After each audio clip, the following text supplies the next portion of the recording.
Alright guys, let's talk about this Tianqu or Visuo XS809W folding quadcopter.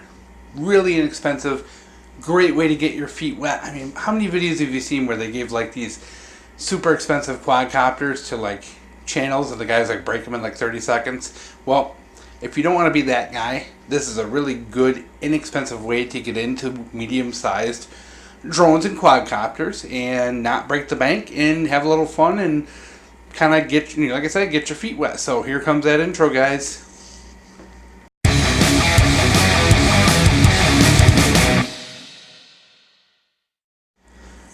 Alright, we're back. Now, before we get into the business of talking about this bad boy here, I do want to mention that after this video, there's going to be a video about my deal page. Now, pretty much what I'm doing is I'm setting up a text document that's going to keep track of coupon codes, product links, and just generally good deals that are out there on the market. And I'm going to have that available to you guys. That way you don't have to constantly check videos, or because I update like literally 50 videos a week adding coupon codes and things like that. So in order to stop doing that and save myself time, I'm going to do that. So check out that video. It's going to be coming up probably tonight or tomorrow morning. So check that out, and it will be a big help for you guys when you're looking for those deals and just staying organized on the things that we review for this channel. So as you see here, this is the Tianqu, however you want to pronounce it, XS809W, which is a folding quadcopter with a Wi-Fi camera in it. So we're going to pop this bad boy open and spin it around so we can see. And we will edit in some footage shortly as well of this thing in flight. What the packaging comes with is your folding drone. Little screwdriver and some little extra pieces, some extra propellers, your wing guards, your battery charging cable, and your remote. Alright, so how this thing works is it is a small folding drone, and these arms just fold straight out and back in, and so you fold them out. And then of course what you're going to do from there is add your wing guards, which we're not going to do because it won't fit on camera. Your battery slides into the back here.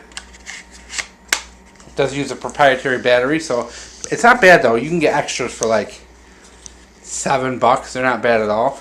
Your little camera here in front, which you can actually adjust by hand, kind of up and down, if you want to adjust the angle depending on what you're doing. Alright, so as I mentioned, it does have these blade guards, which you do want to use. It's very unstable without them. Your charging cable is USB, spare props, controller. Real quick we'll go over, because it is kind of cool. You can use the controller, or you can put your cell phone in there and use the cell phone app. Now it does, it's actually not too hard to set up. You just have to download the app. You connect it to Wi-Fi. It's actually really just a 30-second ordeal, not that big a deal. The one thing I like about this over different quadcopters that I've messed around with is it does have pictures on all the individual, of course it's not going to focus for me, it does have pictures for all the individual things as far as the camera, picture, so literally everything on here tells you exactly how this works. And controls are very similar to any other quadcopter that you've used. Nothing too crazy, oh, I got a manual focus. There's your problem. Alright, so let's bring this back in. Take a look at that focus. As you can see, you got your takeoff, land, stop. So you actually know what the individual buttons do, which is awesome. Controls are very similar compared to what other quadcopters do. So, alright, so now you're probably going to start seeing some footage caved in here. Oh, let me focus for you guys. Alright, so general impressions. A little difficult to learn to fly. Now, I've only flown the little tiny micro quadcopters at this point. Like the Cheerson CX10.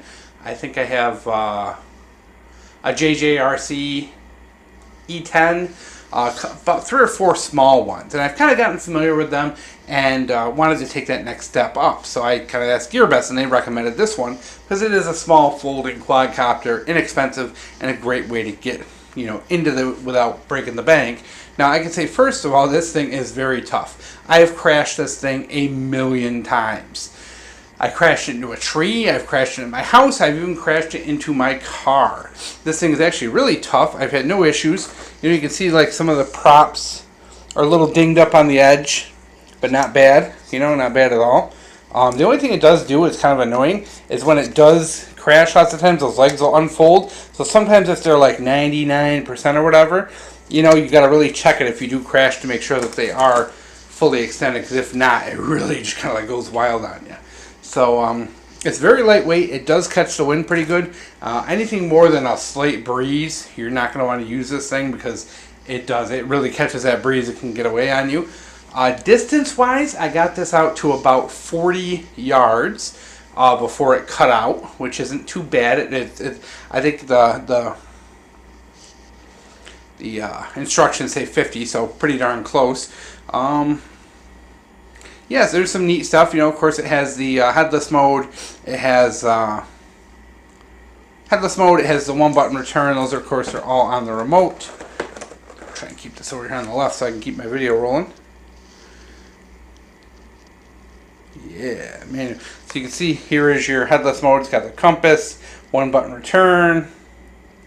So those are helpful as well. What those do is make it a little easier on you, especially if you tend to lose your bearings. These things can be pretty confusing when you start using them, because, you know, they do have a front and the back, and the direction, you know, it really takes a little bit to kind of wrap your brain around it and get used to it. Flight time, anywhere between 8 and 10 minutes, depending on how much you're flying, how hard you're flying. You know, like really kind of like fighting the wind will definitely wear it down quicker. It gives you a pretty good, you know, like 30-40 seconds before it craps out on you, so you do have enough time. Charging, it does take like an hour to recharge, so if you're going to want to run this thing pretty hard, you're going to need some extra batteries, but they're only $6-7, so they're not hard to find. As far as replacement parts, you can find replacements for almost everything on this quadcopter. There's extra blades, motor covers, motors, the housing in case you crack the housing. You can get the spare guards. You know, pretty much everything that comes with this, you can get a replacement for, and it's all relatively cheap. So this really does make a great beginner quadcopter, because, you know, you can pretty much buy the parts. And that is some of the problems, is a lot of these, you know, you buy them and the parts aren't available. This one, the parts are available. You can get them. And there's a couple different models. You know, it goes under Visuo and Tianqu, a couple different names, so you can definitely search for all those different names, and you will find different things. Alright, so as far as the Wi-Fi quality, you've probably already seen some of the video rolling in on the side here. It's, you know, it's a little, you know, like skippy, you know, especially if you take off or put down fast, it does tend to jump around quite a bit. As far as control, though, this thing's pretty smooth. It's, you know, like it's a step up for me, because I've typically only used the small ones at this point, so I am still learning, so don't judge my mad helicopter skills too bad. But, you know, what I've seen is a progression. I've definitely been getting better each time I fly it. I've been, you know, it's a perishable skill. You got to do it all the time to kind of build up that muscle memory. So I am getting better. I feel like I'm improving, and you know, this is a pretty maneuverable thing. It has 3 speeds. That's another thing that should be mentioned, which you're not going to be able to see in the video. But this button up here cycles through your speeds, and it does have 3 speeds: slow, medium, high. So you start on the slow, of course, and build up. And your button over here lets you do the tricks, the flips, and all that stuff. So those are available features as well. So it does offer quite a bit for a little bit amount of money. Right now, this thing is about $40. It's normally like 50 something. So I'll add the Gearbest links and all that, so you can pick it up if you want. Definitely not bad for the price. Now, I haven't used a ton of medium size quadcopters, so I don't know how it compares to others, but yeah, I can definitely say for a guy like me who is not, you know, massively savvy and is a beginner, this thing is definitely super tough. It's crashed really hard multiple times with no problems. You know, like the video is nothing to write home about. It's not, you know, it's only a third of a megapixel. The pictures it takes are okay. You know, it's pretty maneuverable as long as you're out. You know, it's not too windy a day or anything like that. But overall, guys, this is quite a cool little toy. My son absolutely loves playing with this. He loves, you know, like I kind of let him. You know, that's the thing, is I've let him. He's only 4, and I've let him take this up and take it out and you know, I kind of stay right there with him and keep my hands on it so he doesn't, you know, like crash it, completely destroy it. But he's able to get it up and get it to hover and do some very, you know, like basic maneuvers, even though he is only, you know, 4.5 years old. So, but, you know, that is, of course, under supervision. But you're definitely going to want older kids to play with this if you're just going to hand it to them. So there it is, guys. Quite a nifty little thing. It folds down small, capable, not too bad, and really having a lot of fun with it. So hope you guys enjoyed.